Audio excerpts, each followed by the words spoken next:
ஜனாதிபதி அனுரகுமார் திசாநாயக்கவுக்கும் ஊடக நிறுவனங்களினுடைய தலைவர்களுக்கும் முக்கியஸ்தர்களுக்கும் இடையில் நேற்று ஒரு சந்திப்பு கலந்துரையாடல் நடத்தப்பட்டிருந்தது.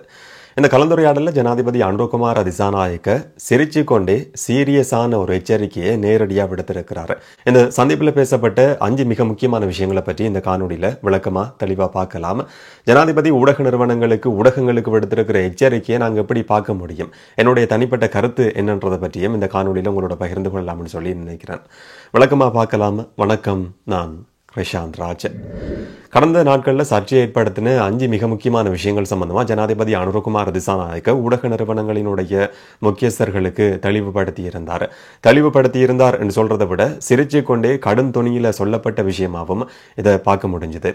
குறிப்பாக யுத்தத்தில் உயிரிழந்தவர்களை நினைவு கூறுறதுக்கான அனுமதியை அரசாங்கம் கொடுத்திருந்தது. மாவீரர் தினம் என்று சொல்லி அது வடக்கில் அனுஷ்டிக்கப்பட்டிருந்தது. ஊடகங்களையும் அந்த செய்தி வெளிப்படுத்தப்பட்டிருந்தது. இதுக்கு பிறகு பயங்கரவாத தடைச்சட்டத்தின் கீழே சில நபர்கள் கைது செய்யப்பட்டிருந்தாங்க. குறிப்பாக சிங்கள இனவாத ஊடகங்களில் வேற மாதிரியான செய்திகள் பரப்பப்பட்டிருந்தது. அது சம்பந்தமா ஜனாதிபதி அனுரகுமார் திசாநாயக்க ஒரு கடுமையான எச்சரிக்கையை நேரடியாக விடுத்திருந்தார். இது புதுசா இந்த ஆட்சி காலத்தில் உருவாக்கப்பட்ட ஒரு விஷயமோ ஏற்படுத்தி கொடுக்கப்பட்ட வாய்ப்போ கிடையாது. தேசிய மக்கள் சக்தி ஆட்சிக்கு வந்ததுக்கு பிறகு அனுரகுமார் திசாநாயக்க ஜனாதிபதியானதுக்கு பிறகுதான் மாவீரர் தினம் அனுஷ்டிக்கப்படுது என்ற மாதிரியான செய்தி சிங்கள ஊடகங்கள்ல தொடர்ச்சியா வெளியிடப்பட்டு வந்திருந்தது. ஆனா 2011ஆம் ஆண்டு புலிகள் அமைப்பு தடை செய்யப்பட்ட வர்த்தமானி அறிவித்தலின் படி கூட இந்த மாதிரி உயிரிழந்தவர்களை நினைவு கூறுறதுக்கான அனுமதி என்றது இருக்கு. ஆனா அதுல இருக்கிற ஒரேயோடு கட்டுப்பாடு என்னன்னு சொன்னா, புலிகள் அமைப்பு எல்டிடி அமைப்பை பிரதிபலிக்கிற மாதிரியான இந்த ஒரு விஷயத்தையும் காட்சிப்படுத்த முடியாது, அதை பயன்படுத்த முடியாது என்ற தடை விதிக்கப்பட்டிருந்தது. அப்ப தேசிய மக்கள் சக்தி ஆட்சிக்கு வந்ததுக்கு பிறகுதான் வடக்குல மாவீரர் தினம் மிக பிரம்மாண்டமான முறையில் அனுஷ்டிக்கப்பட்டது, பல்லாயிரக்கணக்கான மக்கள் கூடியிருந்தாங்கன்னு சொல்றத ஒரு பொய்யான செய்தியா பார்க்க வேண்டியிருக்கு. அது அப்படி கிடையாது என்ற கருத்தை ஒரு ஆதாரத்தோட அவர் முன்வச்சதை பார்க்க முடிஞ்சது. குறிப்பா 2017ஆம் ஆண்டு மாவீரர் தின நிகழ்வுகளில் 29,000 பேர் கலந்து கொண்டிருக்கிறாங்க. 2018ஆம் ஆண்டு 36,000 பேரும், 2022ஆம் ஆண்டுல கிட்டத்தட்ட 50,000 பேரும் கலந்து கொண்டிருக்கிறாங்க. போன வருஷத்துல 64,000 பேர் இந்த மாவீரர் தின நிகழ்வுகளில் கலந்து கொண்டிருக்கிறாங்க. இந்த தடவை நடத்தப்பட்ட மாவீரர் தின நிகழ்வுகளில் 45,000 பேர் கலந்து கொண்டிருக்கிறாங்க. அப்ப போன வருஷத்தோட ஒப்பிடுற நேரத்தில் இந்த வருஷம் ஒரு வீழ்ச்சி தான் ஏற்பட்டிருக்கு. சீரற்ற வானிலையும் அதுக்கு காரணமாக இருந்திருக்க முடியும் என்ற கருத்தையும் ஜனாதிபதி பதிவு செய்திருந்தார். ஆனால் அவர் சுட்டிக்காட்ட விரும்புகிற கருத்து என்னன்னு சொன்னா, இதுக்கு முதல்லையும் ராஜபக்சகளினுடைய ஆட்சி காலகட்டத்தில் கூட கடுபடிகளுக்கு மத்தியிலேயே இருந்தாலும் கூட இந்த மாவீரர் தினம்ன்றது அனுஷ்டிக்கப்பட்டிருக்கு. இப்போ ஜனாதிபதியா அனுரகுமார் திசாநாயக்க வந்ததுக்கு பிறகு, தேசிய மக்கள் சக்தி ஆட்சிக்கு வந்ததுக்கு பிறகுதான் வடக்குல மாவீரர் தினம் அனுஷ்டிக்கப்படுதுன்னு சொல்லி பொய்யான ஒரு கருத்து இனவாத சிங்கள ஊடகங்கள்ல பரப்பப்படுது. இதுக்கு முற்றுப்புள்ளி வைக்கப்படணும் என்ற கருத்தை மறைமுகமா ஜனாதிபதி சொல்லியிருந்ததை பார்க்க முடிஞ்சது. குறிப்பா வடக்கு கிழக்கு மக்களுக்கும் அரசாங்கத்துக்கும் இல்லாட்டி தென்னிலங்கையை சேர்ந்த மக்களுக்கும் இடையில இருக்கிற வித்தியாசம் என்னன்னு சொன்னா, மொழி வித்தியாசம் இருக்கு, கலாச்சார வித்தியாசம் இருக்கு, தூர வித்தியாசம் இருக்கு. இந்த வித்தியாசங்களை எல்லாம் மீறி எல்லா இனத்தை, எல்லா மதத்தை, எல்லா பிரதேசத்தை சேர்ந்த மக்களும் ஒரே நோக்கத்துக்காக இந்த சந்தர்ப்பத்தில் வாக்களிச்சிருக்கிறாங்க, ஒன்றிணைஞ்சிருக்கிறாங்க. அதை சீர்குலைக்கிற மாதிரி யாரும் செயற்படக்கூடாது. அப்படி சீர்குலைக்கிற மாதிரி செயற்படுற பட்சத்தில் இனவாத ரீதியில அரசியல் தேவைக்காக இனவாதம் பயன்படுத்தப்படுமாயிருந்தா இப்ப இருக்கிற சட்டங்கள் போதாட்டி இதுக்கு மேலேயும் சட்டங்களை அறிமுகப்படுத்தி கடுமையான நடவடிக்கைகள் எடுக்கப்படும் என்ற ஒரு எச்சரிக்கையை சிரிச்சு கொண்டே சீரியஸான ஒரு எச்சரிக்கையை ஜனாதிபதி விடுத்திருந்ததை பார்க்க முடிஞ்சது. இதுல பேசப்பட்ட 2வது விஷயம் என்னன்னு சொன்னா, அரசியல்வாதிகளுக்கு, பாராளுமன்ற உறுப்பினர்களுக்கு, முன்னாள் ஜனாதிபதிகளுக்கு, அமைச்சர்களுக்கு கொடுக்கப்படுற சிறப்புரிமைகள் நீக்கப்படும் என்று சொல்லி அரசாங்கத்தால் ஒரு வாக்குறுதி கொடுக்கப்பட்டிருந்தது. அந்த வாக்குறுதியை மீறுற மாதிரி அரசாங்கத்தினுடைய சில செயற்பாடுகள் இருக்குன்னு சொல்லி சில நாட்கள்ல விமர்சனம் முன்வைக்கப்பட்டிருந்தது. அதுக்கு பதில் சொல்ற மாதிரியான ஒரு கருத்தையும் ஜனாதிபதி அனுரகுமார் திசாநாயக்க இந்த சந்திப்பில் சொன்னதை பார்க்க முடிஞ்சது. குறிப்பா நீதியரசர் சித்ரஸ்ரீ தலைமையில ஒரு குழு நியமிக்கப்பட்டிருந்தது. இந்த சலுகைகள், சிறப்புரிமைகள் எப்படி நீக்கப்படலாம் என்று சொல்லி யோசனை சமர்ப்பிக்கிறதுக்காக இந்த ஆணைக்குழு நியமிக்கப்பட்டிருந்தது. சில நாட்களுக்கு முதல்ல அந்த ஆணைக்குழுவினுடைய அறிக்கை ஜனாதிபதியிடம் ஒப்படைக்கப்பட்டிருந்தது. இந்த ஆணைக்குழுவினுடைய பரிந்துரை என்னன்னு சொன்னா, பாராளுமன்ற உறுப்பினர்களுக்கு அரச ஊழியர்களுக்கு அரச அதிகாரிகளுக்கு கொடுக்கப்படுற மாதிரியான ஒரு ஓய்வூதியத்தை கொடுக்க முடியும். இப்ப அரசு அதிகாரிகள் 10 வருஷம் அரசு சேவையில் இருந்ததுக்கு பிறகு ஓய்வூதியத்துக்கு உரித்துடைய நபர் அந்த நபர் மாற்றம் அடைவார். 55 வயதுக்கு பிறகு ஓய்வூதியத்தை பெற்றுக்கொள்ள முடியும். இதே மாதிரியான ஒரு நடைமுறையை அரசியல்வாதிகளுக்கும் பாராளுமன்ற உறுப்பினர்களுக்கும் கொண்டு வரலாம் என்ற ஒரு யோசனை முன்வைக்கப்பட்டிருக்கு. இதுக்கு முதல்ல இருந்தது என்னன்னு சொன்னா, ஒரு நபர் பாராளுமன்ற உறுப்பினரா 5 வருஷம் பதவி வகிச்சா போதும், அதுக்கு பிறகு அவருக்கு ஓய்வூதிய கொடுப்பனவு கொடுக்கப்படும் என்றது. இது மாற்றப்படும். அரச ஊழியர்கள் மாதிரி இவங்களுக்கும் கொடுக்கலாம் என்ற ஒரு யோசனையை இந்த ஆணைக்குழு சமர்ப்பிச்சிருக்கு. 2வது விஷயம் என்னன்னு சொன்னா, சில நபர்கள் அரசு அதிகாரிகளா இருந்திருக்கிறதுக்கான வாய்ப்பு இருக்கு. அப்ப 2 சந்தர்ப்பங்கள்ல 2 விதத்துல ஓய்வூதிய கொடுப்பனவு ஒரு நபருக்கு கொடுக்கப்படக்கூடாது, இது நிறுத்தப்படணும் என்ற யோசனையையும் நீதியரசர் இந்த ஒரு யோசனையா தன்னுடைய அறிக்கையில சமர்ப்பிச்சிருக்கிறதா சொல்லப்படுது. ஆனா அமைச்சரவையில எதிர்வரும் நாட்கள்ல ஒரு பத்திரம் சமர்ப்பிக்கப்பட இருக்கு. அமைச்சரவை கூடி இது சம்பந்தமான ஒரு தீர்மானத்தை எடுக்கும் என்று சொல்லி ஜனாதிபதி சொல்லி இருக்கிறார். ஆனா இந்த சலுகைகள் நிப்பாட்டப்படும். அதுலயும் குறிப்பா சில சலுகைகள் சிறப்புரிமைகள் வர்த்தமானி மூலமா அரசியல் தேவைக்காக ஏற்படுத்தப்பட்டிருக்கு. அந்த மாதிரி சுற்றறிக்கைகள் வர்த்தமானி மூலமா ஏற்படுத்தப்பட்ட சிறப்புரிமைகள் உடனடியா நீக்கப்படும். அடுத்த அமைச்சரவை கூட்டத்தில் அதுக்கான தீர்மானம் எடுக்கப்படும் என்று சொல்லி ஜனாதிபதி சொல்லி இருக்கிறார்.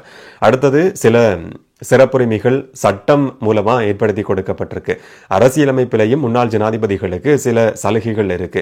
இதெல்லாம் சட்டத்தை திருத்த வேண்டிய செயற்பாடு. எதிர்வரும் நாட்கள் அதையும் முன்னெடுக்க முடியும் என்ற கருத்தையும் ஜனாதிபதி சொல்லியிருந்ததை பார்க்க முடிஞ்சது.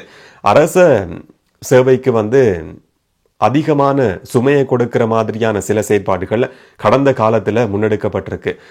குறிப்பா ஜனாதிபதி செயலகத்தில் கூட 800க்கும் அதிகமான 863 அதிசொகுசு வாகனங்கள் இருக்கின்ற கருத்தையும் ஜனாதிபதி சொல்லியிருந்தார். இந்த மாதிரியான அதிசொகுசு வாகனங்களை ஏல விற்பனை செய்யறதுக்கான ஒரு திட்டத்தையும் அரசாங்கம் எதிர்வரும் நாட்கள்ல முன்னெடுக்க இருக்கு. ஒரு உதாரணத்தை ஜனாதிபதி சொன்னதை பார்க்க முடிஞ்சது. இந்த முன்னாள் அமைச்சர்கள் பயன்படுத்தின சொகுசு வீடுகள் மாளிகைகள் இப்ப திருப்பி அரசாங்கத்தில் ஒப்படைக்கப்பட்டிருக்கு. இப்ப இருக்கிற அமைச்சர்களுக்கு அந்த வீடுகள் கடைசி வரைக்கும் ஒப்படைக்கப்படாது. அதை சுற்றுலா தேவைக்காக பயன்படுத்த முடியுமா என்று சொல்லி இப்ப அரசாங்கம் ஆராய்ஞ்சு கொண்டிருக்கிறதா ஜனாதிபதி சொல்லி இருக்கிறார். எப்படி அரசாங்கத்தால முன்னாள் அமைச்சர்களுக்கு கொடுக்கப்பட்ட அந்த சொகுசு வீடுகள் மாளிகைகள் பயன்படுத்தப்பட்ட விதம் சம்பந்தமா ஜனாதிபதி சொல்லியிருந்த ஒரு கருத்து ஆச்சரியத்துக்குரியது. ஒரு மாடியை கொண்ட ஒரு வீட்டுக்கு லிப்ட் இருந்ததாம். ஒரு அமைச்சர் அந்த வீட்டை பயன்படுத்தி இருக்கிறாராம். அதை பொதுமக்களுக்கு காட்டுறதுக்கும் அரசாங்கம் நடவடிக்கை எடுக்கும் என்ற கருத்தையும் ஜனாதிபதி சொல்லியிருந்தார். 3வது விஷயம் என்னன்னு சொன்னா, ஊடகங்களுக்கும் அரசாங்கத்துக்கும் இடையில ஒரு நெருக்கமான தொடர்பு இருக்கணும் என்றது. ஊடகங்கள் அரசாங்கத்துக்கு சார்பா செயற்படணும் என்றது இதனுடைய அர்த்தம் கிடையாது. ஆனா ஊடகங்களுக்கும் அரசாங்கத்துக்கும் இடையில ஒரு நெருக்கமான தொடர்பு இருக்கணும். பொதுவா மக்களோட நெருக்கமான தொடர்பு இருக்கு. அரசாங்கத்துக்கும் அரசியல்வாதிகளுக்கும் நெருக்கமான தொடர்பு இருக்கு. அது மாதிரி ஊடகங்களுக்கும் ஒரு கடமையும் பொறுப்புணர்வும் இருக்கு. மக்களுக்கு செய்திகளை கொடுக்கிற சந்தர்ப்பத்தில் இப்ப அரசியல்வாதிகளுக்கு இருக்கிற பொறுப்புணர்வு என்னன்னு சொன்னா, மக்கள் ஆணை மக்கள் ஓட் பண்ணி ஒரு அரசாங்கத்தை தெரிவு செய்திருக்கிறாங்க. அந்த மக்கள் ஆணைக்கு மதிப்பு கொடுக்கிற மாதிரி அரசியல்வாதிகள் செயற்பட வேண்டி இருக்கு. அதே மாதிரி ஊடகங்கள் மக்களுக்கு தகவல்களை கொடுக்கறதுலையும் பொறுப்பு சொல்ற ஒரு நிறுவனமா இருக்கு. எந்த விதத்துல பார்த்தாலும் அரசியல்வாதிகளும் ஊடகங்களும் மக்களுக்கு ஏதோ ஒரு விதத்துல கடமைப்பட்டவங்களா பொறுப்பு சொல்லக்கூடியவர்களா இருக்கிறாங்க. அப்ப மக்களுக்கு பொறுப்பானவர்கள் என்ற இடத்துல இருக்கக்கூடிய 2 தரப்புமே உரிய விதத்தில் செயற்பட வேண்டியது கட்டாயமானது என்ற விஷயத்தையும் ஜனாதிபதி சொல்லியிருந்தார். அரசியல் ரீதியில மாற்று கருத்து இருக்க முடியும், அரசாங்கத்தினுடைய செயற்பாடுகளை விமர்சிக்க முடியும், பொருளாதார ரீதியில அரசாங்கம் எடுக்கிற தீர்மானங்கள் பிழையானது என்று சொல்லி ஊடகங்கள் கருதுற பட்சத்தில் அதை சுட்டி காட்ட முடியும்.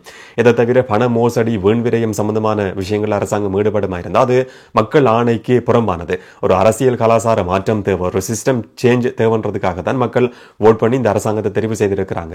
அந்த மக்கள் ஆணைக்கு புறம்பா இந்த அரசாங்கம் செயல்படுமா இருந்தா இந்த ஊடகங்கள் எந்த ஊடகமா இருந்தாலும் அந்த அரசாங்கத்தை கேள்வி கேட்கறதுக்கான முழு உரிமையும் சுதந்திரமும் இருக்கு. ஊடகங்கள் அரசாங்கத்தை கேள்வி கேட்க முடியும் என்ற கருத்தை பதிவு செய்திருக்கிற ஜனாதிபதி அதே நேரம் சுட்டிக்காட்டுற இன்னும் ஒரு மிக முக்கியமான விஷயம் தான் ஊடகங்கள் சம்பந்தமா கடுமையான ஒரு நிலைப்பாட்டில் அரசாங்கம் இருக்கும்ன்றது. செய்திகளை வெளியிடும் போது மனித பிழைகள் ஹியூமன் எரர் ஏற்பட முடியும். ஆனா திட்டமிட்டே வேணுமென்று சொல்லி இனவாதத்தை பரப்புறதுக்காக சில ஊடகங்கள் செயற்படுமா இருந்தா அது சம்பந்தமா கடுமையான ஒரு நிலைப்பாட்டில் அரசாங்கம் இருக்கும் என்ற எச்சரிக்கையை ஜனாதிபதி சொல்லியிருந்ததையும் பார்க்க முடிஞ்சது. 4வது விஷயம், வடக்கு கிழக்கு மலையகத்தை சேர்ந்த மக்கள் தேசிய மக்கள் சக்திக்கு வாக்களிச்சிருக்கிறது சம்பந்தமா ஜனாதிபதி அனுரகுமார திசாநாயக்க குறிப்பா விசேடமா சுட்டி காட்டியிருந்தார். மற்ற பகுதிகளை சேர்ந்த மக்கள் ஓட் பண்ணி இருக்கிறது முக்கியமான விஷயம். ஆனா அதை விட முக்கியமானது வடக்கு கிழக்கு மலையகத்தை சேர்ந்த மக்கள் ஒரு தேசிய கட்சிக்கு பாராளுமன்ற தேர்தலில் ஓட் பண்ணி இருக்கிறதுன்றது. ஜனாதிபதி தேர்தலில் ஓட் பண்ண முடியும், அதுல பிரச்சனை கிடையாது. அந்த மாதிரி இதுக்கு முதல்லையும் நடந்திருக்கு. ஆனா ஒரு பொது தேர்தலில் தேசிய கட்சிக்கு வடக்கு கிழக்கு மலையகத்தை சேர்ந்த மக்கள் தங்களுடைய பிரதேச அரசியலையும் மீறி தங்களுடைய தனித்துவம் அடையாளத்தையும் மீறி ஒரு தேசிய கட்சிக்கு ஓட் பண்ணி இருக்கிறாங்கன்னு சொன்னா அதன் மூலமான ஒரு வலிமையான செய்தி அரசாங்கத்துக்கு சொல்லப்பட்டிருக்கு. மக்கள் ஒன்றிணைஞ்சிருக்கிறாங்க. ஒரே நோக்கத்துக்காக எல்லா மக்களும் ஒன்றிணைஞ்சிருக்கிற ஒரு தேர்தல் முடிவா இதை பார்க்க முடியும். அதை சீரழிக்கிறதுக்கு யாரும் முயற்சி எடுக்க கூடாது என்ற கருத்தையும் ஜனாதிபதி சொல்லியிருந்தார். எண்ணிக்கையில சிறுபான்மையினராக இருக்கிற வடக்கு கிழக்கு மலையகத்தை சேர்ந்த தமிழ் பேசும் மக்களுக்கு எதிராக இந்த அரசாங்கம் எந்த ஒரு தீர்மானத்தையும் எடுக்காதுன்னு சொல்லி நம்ம நம்ப முடியும். ஆனால் என்ன நடக்கும்னு சொல்லி பொறுத்திருந்து பார்க்கலாம். இப்போதைக்கு அரசாங்கத்தினுடைய கருத்துக்களை பார்க்குற நேரத்தில் இந்த மக்களுடைய மக்கள் ஓட் பண்ணி இருக்கிறதுன்றது அதிகம் மதிக்கப்படுற ஒரு விஷயமா மாறி இருக்கு. அப்போ இந்த மக்களுக்கு எதிரான ஒரு நிலைப்பாட்டுக்கு அரசாங்கம் போகிறதுக்கான வாய்ப்பு எப்படியுமே கிடையாது. அஞ்சாவது விஷயம், அரிசி இறக்குமதிக்கு தனியார் பிரிவுக்கு அரசாங்கம் அனுமதி கொடுத்திருந்தது. அந்த மாதிரி அனுமதி கொடுக்கப்படாதுன்னு சொல்லி ஏற்கனவே சொல்லப்பட்டிருந்தாலும் ஒரு தட்டுப்பாடு ஏற்பட்டிருந்தது, பற்றாக்குறை ஏற்பட்டிருந்தது. இந்த அனுமதி கொடுக்கப்படாட்டி இந்த பண்டிகை காலத்தில் ஒரு மிகப்பெரிய நெருக்கடியான சூழல் உருவாக முடியும். இதனால தற்காலிகமாக இந்த 20ஆம் தேதி வரைக்கும் அனுமதி கொடுக்கப்பட்டிருக்கு. ஆனால் தனியார் அரிசி ஆலைகளினுடைய சில உரிமையாளர்கள் தங்களுடைய கட்டுப்பாட்டுக்குள்ள இந்த அரிசி விலையை வச்சிருக்கிறாங்க. இதை முற்றும் முழுதா நீக்கிறதுக்கு, இந்த செயற்பாட்டுக்கு முற்றுப்புள்ளி வைக்கிறதுக்கு அரசாங்கம் ஒரு நடவடிக்கை எடுக்கும். ஆனால் அதுக்கான கால அவகாசம் தேவைன்ற கருத்தையும் ஜனாதிபதி ஊடக நிறுவனங்களினுடைய முக்கியஸ்தர்களுக்கு சொன்னதை பார்க்க முடிஞ்சது. இந்த மாதிரி சில மிக முக்கியமான விஷயங்கள் பேசப்பட்டிருந்தது. இப்போ ஜனாதிபதி அனுரகுமார திசாநாயக்க ஊடகங்களுக்கு நேரடியாகவே கூப்பிட்டு முகத்துக்கு முன்னாலேயே ஒரு பகிரங்கமான எச்சரிக்கையை விடுத்திருக்கிறார். நேரடியான எச்சரிக்கையை சிரிச்சு கொண்டே சீரியஸான எச்சரிக்கையை விடுத்திருக்கிறார். ஒரு ஊடகத்தோட சம்பந்தப்பட்ட ஒரு நபரின் அடிப்படையில் நான் இதை எப்படி பார்க்குறேன்னு சொன்னேன். என்னுடைய தனிப்பட்ட கருத்து அப்படின்னு சொன்னால் சில ஊடகங்களுக்கு இந்த மாதிரியான எச்சரிக்கை விடுக்க வேண்டியது கட்டாயமானது. அதில் எந்த விதமான மாற்று கருத்தும் கிடையாது. கருத்து சுதந்திரம், ஊடக சுதந்திரம் இது எல்லாமே இருக்க முடியும். ஆனால் அந்த போர்வைக்குள் அழிஞ்சு கொண்டு இனவாதம் பரப்புற ஏராளமான ஊடகங்கள் எங்களுடைய நாட்டில் இருக்கு. இதுக்கு ஏராளமான உதாரணங்கள் சொல்ல முடியும். பேர் குறிப்பிடாம சில உதாரணங்களை மட்டும் நான் சொல்றேன். மலட்டுத்தன்மை ஏற்படுத்துகிற கொத்துரொட்டி விற்பனை செய்யப்படுது என்ற கதையா இருக்க முடியும். மலட்டுத்தன்மை ஏற்படுத்துகிற உள்ளாடைகள் விற்பனை செய்யப்படுதுன்னு சொல்லப்பட்ட ஒரு பிரச்சாரமா இருக்க முடியும். டாக்டர் ஷாஃபி சம்பந்தமான விவகாரம் இது எல்லாமே பேசப்பட்டு இனவாதம் தூண்டப்பட்டு அரசியல் தேவைக்காக பயன்படுத்தப்பட்டதுன்னு சொன்னா அதுல மிக முக்கியமா 2 பிரதான இலத்திரனியல் ஊடகங்களுக்கு பங்கிருக்கு. அந்த ஒரு ஊடக நிறுவனத்தினுடைய உரிமையாளர் தலைவர் இப்போ ஒரு அரசியல் கட்சியினுடைய தலைவராக இருக்கிறார், பாராளுமன்ற உறுப்பினராக இருக்கிறார். மற்ற ஊடகத்தினுடைய உரிமையாளரோட சகோதரர் மரண தண்டனை கைதியா இப்ப சிறைச்சாலையில் இருக்கிறார். அவரை விடுவிக்கிறதுக்காக ஒரு ஆட்சி மாற்றத்தை ஏற்படுத்த வேண்டிய தேவையும் அந்த இனவாத ஊடகத்துக்கு இருக்கு. இதுக்கு இந்த மாதிரியான பகிரங்க எச்சரிக்கை விடுத்திருக்கிறது பிள்ளைன்னு சொல்ல முடியாது. கருத்து சுதந்திரம் இருக்கு, உரிமை இருக்கு, அதுல எந்த விதமான பிரச்சனையும் கிடையாது.